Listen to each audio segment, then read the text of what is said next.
இன்று ஸ்வர்ண கௌரி விரதம்.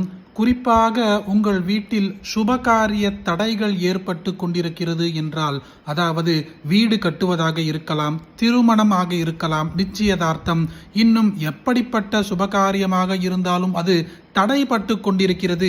என்ன செய்வதென்று தெரியவில்லை. அனைத்து பரிகாரங்களும் செய்தும் பலன் இல்லை என்றால், இன்று இந்த ஸ்வர்ண கௌரி விரதத்தன்று இந்த ஒரு தேவி ஸ்தோத்திரத்தை பக்தியோடு ஒருமுறை கேட்டு பாருங்கள்.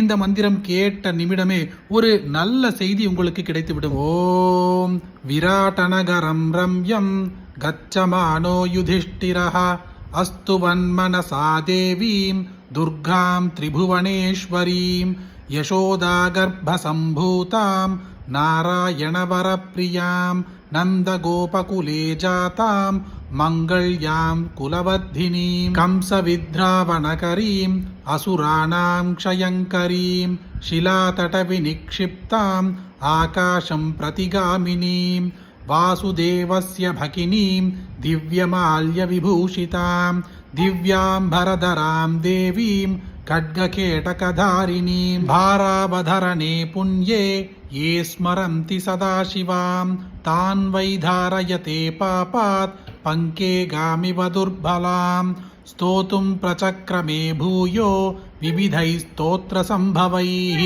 आमन्त्र्य दर्शनाकाङ्क्षी राजा देवीं सहानुजः नमोऽस्तु वरदे कृष्णे कुमारि ब्रह्मचारिणि पालार्कसदृशाकारे पूर्णचन्द्रनिभानने चतुर्भुजे चतुर्वक्त्रे पीनश्रोणिमयोधरे मयूरपिञ्जवलये केयूराङ्गदधारिणी भासि देवी यदा पद्मा नारायणपरिग्रहः स्वरूपं ब्रह्मचर्यं च विशदं तव केशरी कृष्णच्च विषमा कृष्णा सङ्कर्षणसमानना बिभ्रती विपुलौ बाहु शक्रध्वजसमुश्रयौ आद्री च पङ्कजी कण्ठी स्त्रीविशुद्धा च या भुवि पाशं धनुर्महाचक्रं विविधान्यायुधानि च कुण्डलाभ्यां सुपूर्णाभ्यां कर्णाभ्यां च विभूषिता चन्द्रविस्पार्थिना देवी मुखेन त्वं विराजसे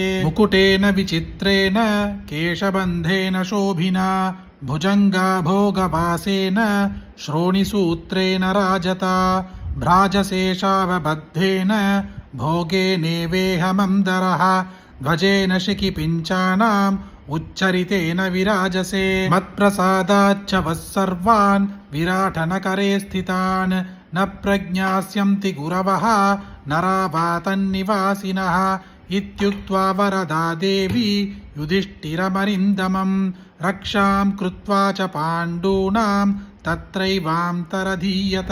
உங்கள் வீட்டில் சுபகாரியம் தள்ளி போய்கொண்டே இருக்கின்றது என்றாலோ, அல்லது நீண்ட நாட்களாக நினைத்த காரியம் நடக்காமல் தள்ளி போய்கொண்டிருக்கிறது என்றாலோ, நீங்கள் அதற்காக பூஜைகளோ விரதங்களோ யாகங்களோ ஹோமங்களோ தானங்களோ செய்துமே எந்த பலனும் இல்லை என்ற பட்சத்தில், இன்று கௌரி விரதத்தன்று இந்த தேவி ஸ்தோத்திரத்தை பக்தியோடு ஒருமுறை கேட்டவர்களுக்கு நினைத்த காரியம் நடக்கும்.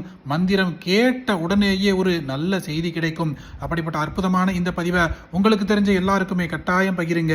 இந்த வீடியோவை லைக் பண்ணுங்க. நாளைக்கு மற்றொரு பதிவில் சந்திப்போம். ஹரி ஓம். மகா பெரியவா போற்றி.